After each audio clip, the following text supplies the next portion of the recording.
আসসালামু আলাইকুম। সবাইকে ঈদ মোবারক। ঈদ তো প্রতি বছরই আসে, কিন্তু আগের মতো আনন্দ আর আসে না। খুব মিস করি পুরনো দিনগুলোকে।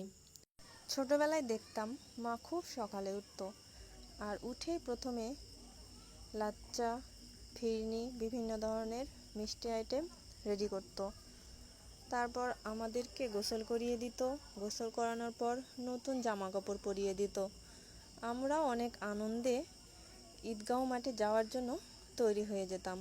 আর এদিকে আমাদের বাবা, চাচা, দাদারা ওনারাও ঈদগাঁও মাঠে নামাজ পড়তে যাবে, তো তাদের সাথেই আমরা যেতাম।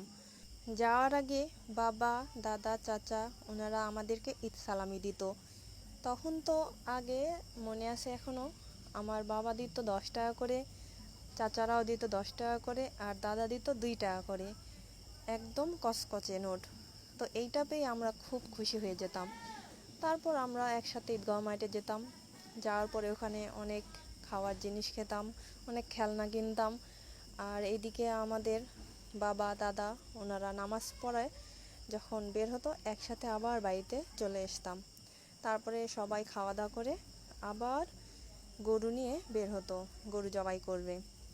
তারপর সবাই একসাথে গরু জবাই করে গোশত কাটাকাটি করতো। তারপর ভাগাভাগি করে আত্মীয় স্বজন, পাড়া প্রতিবেশী সবাইকে ঈদের গোশত দেওয়া হতো। তো আমরা আনন্দে বাড়ি বাড়ি গিয়ে ঈদের গোশত দিয়ে আসতাম। তারপর যখন দুপুর হয় তখন ঈদের মাংস রান্না করে মা আমাদেরকে খাওয়াইতো, বিরিয়ানি আরও অনেক ধরনের আইটেম।